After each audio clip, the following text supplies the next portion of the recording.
மு.க. ஸ்டாலின் ஒரு துரோகி, அறிவு கெட்ட உதயநிதி, திமுகவை பொளந்து கட்டிய அண்ணாமலை. வணக்கம் நண்பர்களே. தமிழக முதலமைச்சர் மு.க. ஸ்டாலின் அதிமுக ஆட்சி காலத்தில் தான் எதிர்க்கட்சி தலைவராக இருந்தபோது திமுக அரசியல் செய்யாமல் அவியலா செய்யும் என்று கூறியவர்தான். அந்த அளவுக்கு எதை எடுத்தாலும் இவருக்கு அரசியல்தான். மனிதாபிமானம், மனசாட்சிப்படி ஒரு நாளும் திமுக செயல்பட்டது கிடையாது. அதோடு மத்திய அரசின் நலத்திட்டங்கள் தமிழ்நாட்டுக்கு வந்துவிட்டால் மோடி மீது தமிழக மக்களுக்கு நன்மதிப்பு ஏற்பட்டுவிடும் என்பதற்காக அதையெல்லாம் இவர் தடுத்து நிறுத்தி வருகிறார். அந்த வகையில் முதலமைச்சர் மு.க. ஸ்டாலின் தமிழ்நாட்டு மக்களுக்கு துரோகம் செய்கிறார் என்று தமிழக பாஜகவின் முன்னாள் தலைவர் அண்ணாமலை கூறியிருக்கிறார். அவர் மேலும் கூறும்போது, பிரதமர் மோடி கோவை வந்து தமிழக விவசாயிகளுக்கு நிதி வழங்கினார், பரிசுகள் வழங்கினார், அவர்களின் எதிர்கால வாழ்வாதாரத்துக்கு சில திட்டங்களை கொண்டு வரப்போவதாக வாக்குறுதி வழங்கினார். இது மு.க. ஸ்டாலினுக்கு பிடிக்கவில்லை. அவரை பொறுத்தவரை பெண்களுக்கு வெறும் 1000 ரூபாய் மட்டுமே கொடுத்தால் போதும், வேறு எந்த வகையிலும் தமிழ்நாட்டு மக்களுக்கு நன்மை செய்யவிடக்கூடாது என்று நினைக்கிறார். அதனால்தான் பிரதமர் மோடி கோவை வந்துவிட்டு சென்ற அடுத்த நாளே திமுக சார்பில் மதுரை கோவை இடையிலான மெட்ரோ ரயில் விவகாரத்தை வைத்து திமுக ஆர்ப்பாட்டம் நடத்தியது. தமிழகத்துக்கான மெட்ரோ ரயில் திட்டத்தை மத்திய அரசு நிராகரித்ததாக மு.க. ஸ்டாலின் கூறுகிறார். மத்திய அரசு இவர்கள் கொடுத்த திட்ட அறிக்கை சரியானதாக இல்லை என்று வேறு அறிக்கை தான் கேட்டுள்ளார்கள். அப்படி கேட்கும்போது அதை கொடுக்க வேண்டியது மாநில அரசின் கடமையாகும். ஆனால் மு.க. ஸ்டாலினை பொறுத்தவரை மதுரை கோவைக்கு இடையிலான மெட்ரோ ரயில் திட்டம் வந்துவிடக் கூடாது என்றுதான் நினைக்கிறார். உண்மையிலேயே வர வேண்டும் என்று நினைத்திருந்தால் பிரதமர் மோடி கோவைக்கு வந்து இருந்தபோது அவரை சந்தித்து இது குறித்து விளக்கம் கொடுத்திருப்பார். ஆனால் இவரோ தமிழ்நாட்டுக்கு வந்த பிரதமரை விட்டுவிட்டு இது குறித்து டெல்லிக்கு சென்று பேச்சுவார்த்தை நடத்தப் போகிறாராம். அந்த அளவுக்கு எல்லா விஷயங்களும் அரசியல் மட்டுமே செய்கிறார் மு.க. ஸ்டாலின். தமிழ்நாட்டு மக்களுக்கு எந்த வகையிலும் நன்மை செய்துவிடக்கூடாது என்பதில் இவர் மிக உறுதியாக இருக்கிறார் என்பதைத்தான் அவரது இந்த செயல்பாடு வெளிப்படுத்துகிறது. அதோடு புரோட்டோகால் படி பிரதமர் தமிழகம் வந்தால் மாநில முதலமைச்சர் அவரை வரவேற்க வேண்டும். ஆனால் இவரோ ஒவ்வொரு நாளும் ஒவ்வொரு விஷயங்களை சொல்லி தட்டி கழித்து வருகிறார். இப்படியே செயல்பட்டு கொண்டிருந்தால் இந்திய அரசியலமைப்பு சட்டப்படி மு.க. ஸ்டாலின் மீது நடவடிக்கை பாயும் என்பதை திமுகவினர் மறந்துவிட வேண்டாம் என்று கூறியிருக்கும் அண்ணாமலை, தமிழகத்துக்கு நிதி தரவில்லை என்று கனிமொழி ஆதாரமே இல்லாமல் பேசிக் கொண்டிருக்கிறார். 32% என்பது தற்போது 42% உயர்த்தப்பட்டிருக்கிறது. இப்படி 10% உயர்த்தப்பட்டதை இவர்கள் எப்போதாவது வெளியில் சொல்லியிருக்கிறார்களா? மத்திய அரசுக்கு எதிராக குரல் கொடுப்பதை மட்டுமே இவர்கள் வேலையாக வைத்திருக்கிறார்கள். அதோடு டிஜிபி நியமனத்திலும் மு.க. ஸ்டாலின் பொய் சொல்லி வருகிறார். சீனியாரிட்டி அடிப்படையில் தான் இதற்கான அதிகாரிகளை நியமிக்க முடியும். தமிழக அரசு 5 தகுதி வாய்ந்த IPS அதிகாரிகளை பட்டியலிடும்போது அதில் 3 பேரை தேர்வு செய்து மத்திய அரசுக்கு அனுப்புவார்கள். இதுதான் இந்தியாவில் நடைமுறையில் இருந்து வருகிறது. ஆனால் மு.க. ஸ்டாலினோ சீனியாரிட்டி படி உள்ள ஒருவரை தேர்வு செய்யாமல் பொறுப்பு டிஜிபியாக ஒருவரை நியமித்துவிட்டு சட்ட ஒழுங்கை சந்தி சிரிக்க வைத்திருக்கிறார். அதோடு திமுகவின் பட்டத்து இளவரசர் உதயநிதி மிகப்பெரிய பேச்செல்லாம் பேசிக் கொண்டிருக்கிறார். இவரது பேச்சில் அப்படியே தமிழ்நாட்டு மக்கள் மயங்கிவிடுவது போல் நினைக்கிறார். இவர் என்ன சொன்னாலும் தமிழ்நாட்டு மக்கள் ஆதரிப்பார்களாம். இவர் செல்லும் இடமெல்லாம் அமோகமான வரவேற்பு கொடுப்பது போன்று திமுக ஐடி விங் வெத்து பில்டப் தகவல்களை வெளியிட்டுக் கொண்டு வருகிறது. ஆனால் உதயநிதிக்கு எந்த புரிதலும் கிடையாது. இப்படிப்பட்டவரை துணை முதலமைச்சராக நியமித்தது ஏன் என்றுதான் பெருவாரியான மக்கள் கேள்வி கேட்கிறார்கள்.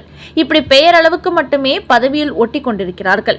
ஆனால் பாஜகவுக்கு எதிரான அரசியல் செய்ய வேண்டும் என்பதில் மட்டும் தீவிரம் காட்டுகிறார்கள். இது தவிர தமிழ்நாட்டுக்கு இவர்கள் எந்த நன்மையும் செய்யவில்லை. மு.க. ஸ்டாலின் எதிர்க்கட்சி தலைவராக இருந்தபோது ஊர் ஊராக சென்று பொதுமக்களிடத்தில் மனுக்களை வாங்கி குவித்தார்கள். திமுக ஆட்சிக்கு வந்ததும் அந்த மனுக்கள் மீதான பிரச்சனைகளை தீர்த்து வைப்பதே முதல் வேலை என்றார். அதில் எந்த மனுக்களாவது தீர்வு காணப்பட்டதா? அதை பற்றி இப்போது வரை இவர்கள் வாய் திறக்கவே இல்லை. அந்த அளவுக்கு மக்களின் ஓட்டுகளை வாங்க பொய் வாக்குறுதிகளை மட்டுமே திமுக கொடுத்து கொண்டு திரிகிறது. அதனால் அதேபோல் 2026 தேர்தலுக்கு முன்பு மு.க. ஸ்டாலின் உங்கள் ஏரியாவுக்கு மனு வாங்க வந்தால் 2021 தேர்தலுக்கு கொடுத்த மனு மீதான நடவடிக்கை என்ன ஆச்சு என்று நெத்தியடியாக கேள்வி கேளுங்கள். அதோடு சமஸ்கிருதம் செத்த மொழி, ஹிந்தி வடக்கத்திய மொழி, சனாதனம், டெங்கு கொசு, மலேரியா இப்படியெல்லாம் வாய்க்கு வந்தபடி பேசிக் கொண்டிருக்கிறார்கள். அந்த அளவுக்கு ஒரு மிகப்பெரிய அறிவு ஜீவியாக இருக்கிறார் உதயநிதி ஸ்டாலின். யாராவது ஏதாவது கேள்வி கேட்டால் எதுவுமே பேச தெரியவில்லை. ஏதோ ஒன்று பேச வேண்டும் என்பதற்காக பேசிவிட்டு தெரித்து ஓடுகிறார். இப்படிப்பட்ட எந்த துறை சார்ந்த அறிவே கிடையாத உதயநிதி இன்றைக்கு துணை முதலமைச்சராம் என்று கூறியுள்ள அண்ணாமலை, இவர்கள் செய்யும் இந்த அழிச்சாட்டியத்துக்கு 2026 சட்டமன்ற தேர்தலில் தமிழ்நாட்டு மக்கள் சரியான பதிலடி கொடுப்பார்கள். கோபாலபுரத்தின் சகாப்தமே முடிய போகிறது என்று ஒரு அதிரடி செய்தி வெளியிட்டுள்ளார் அண்ணாமலை. அடுத்த செய்தி. கோவை வந்தபோது எடப்பாடிக்கு மோடி போட்ட உத்தரவு. பிளான் B-ஐ கையில் எடுத்த பாஜக. டிசம்பரில் அமித்ஷா எடுக்க போகும் முக்கிய முடிவு. மு.க. ஸ்டாலின் தலைமையிலான திமுக கூட்டணி உடைவதற்கான வாய்ப்பு குறைந்துவிட்டது.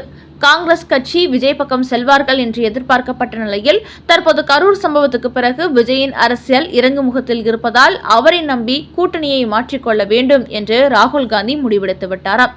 அதன் காரணமாகவே தொடர்ந்து திமுகவின் கொத்தடிமையாக இருக்கவே காங்கிரஸ் கட்சி தற்போது முடிவெடுத்திருக்கிறது. அந்த கூட்டணிக்கு அடுத்தபடியாக டாக்டர் ராமதாஸ் செல்ல போகிறார்.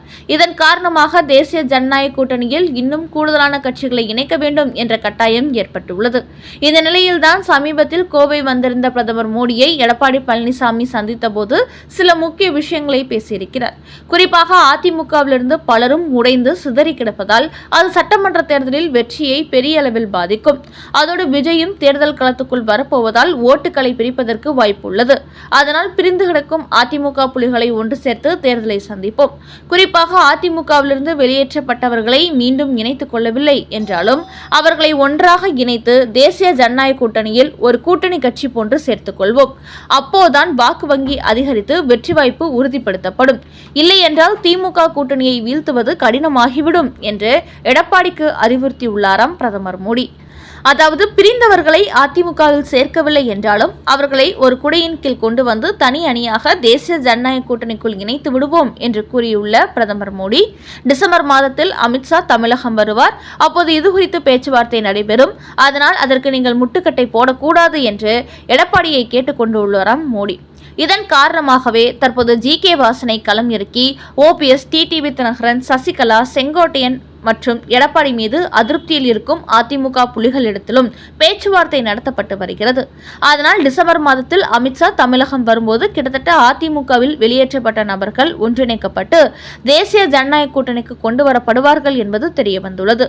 முக்கியமாக அதிமுக பாஜக கூட்டணி வெற்றி பெற்றால் கூட்டணி ஆட்சி என்பதால் டிடிவி தினகரன், OPS ஆகியோர் வெற்றி பெற்றாலும் அவர்களுக்கும் அமைச்சர் பதவிக்கு வாய்ப்பு உள்ளது என்பதனால் பாஜக போடும் இந்த டீலுக்கு அவர்கள் ஒத்துக்கொள்வார்கள் என்பதும் தெரிய வந்துள்ளது. திமுகவை மீண்டும் விளாசிய விஜய். கரூர் சம்பவத்துக்கு பிறகு வெளியில் வராமல் இருந்த விஜய் இன்று காஞ்சிபுரத்தில் நடந்த ஒரு நிகழ்ச்சியில் பங்கேற்றார். இதில் 2000 பேர் மட்டுமே பங்கேற்க அனுமதி வழங்கப்பட்டது. அப்போது பேசிய விஜய், இதே காஞ்சிபுரத்தில் பிறந்த அறிஞர் அண்ணா பொது நலத்தில்தான் நாள் முழுவதும் கண்ணாய் இருந்தார் என்று எம்ஜிஆர் ஒரு பாட்டு பாடியிருந்தார். ஆனால் அப்படி அண்ணாதுரை ஆரம்பித்த கட்சி வைத்து அதன் பிறகு கைப்பற்றிய குடும்பத்தினர் என்னவெல்லாம் செய்து கொண்டிருக்கார்கள் என்பதை நான் சொல்லி உங்களுக்கு தெரிய வேண்டியதில்லை. உங்களை, என்னை, நாம் எல்லோரையுமே பொய் சொல்லி நம்ப வைத்து ஓட்டு போட வைத்து ஏமாற்றிய திமுக நல்லது செய்வது போல் நடிக்கிறார்கள், நாடகம் ஆடுகிறார்கள். அவர்களை நாம் கேள்வி கேட்டால் நம்மீது வன்மத்தை வெளிப்படுத்துகிறார்கள் என்று பேசியுள்ள விஜய், தமிழக வெற்றி கழகத்துக்கு கொள்கை இல்லை என்றார்கள். ஆனால் நீட் தேர்வு, குடியுரிமை உள்ளிட்ட ஒவ்வொரு விஷயங்களிலும் திமுகவுக்கு முன்பு அதை எதிர்த்து அறிக்கை வெளியிட்டவர்கள் நாங்கள் தான். அதோடு நாங்கள் ஆட்சிக்கு வந்தால் எல்லோருக்கும் நிரந்தரமாக வீடு கொடுப்போம், வீட்டுக்கு ஒரு மோட்டார் சைக்கிள், ஒவ்வொரு வீட்டிலும் கார் இருக்கும் வகையில் பொருளாதாரத்தை மேம்படுத்துவோம், ஒவ்வொருவரும் பட்டப்படிப்பு படித்திருக்க வேண்டும் என்ற நிலையை உருவாக்குவோம், வீட்டில் ஒருவருக்காவது நிரந்தர வருமானம் கிடைக்க வழிவகை செய்வோம், கல்வியில், மருத்துவத்தில் சீர்திருத்தத்தை கொண்டு வருவோம். முக்கியமாக திமுக ஆட்சியை போன்று சட்டம் ஒழுங்கை சீரழிக்க விடாமல் கட்டுக்கோப்பாக வைத்திருப்போம் என்று தமிழக வெற்றி கழகத்தின் சில தேர்தல் வாக்குறுதிகளையும் இந்த நிகழ்ச்சியில் தெரிவித்திருக்கிறார் விஜய்.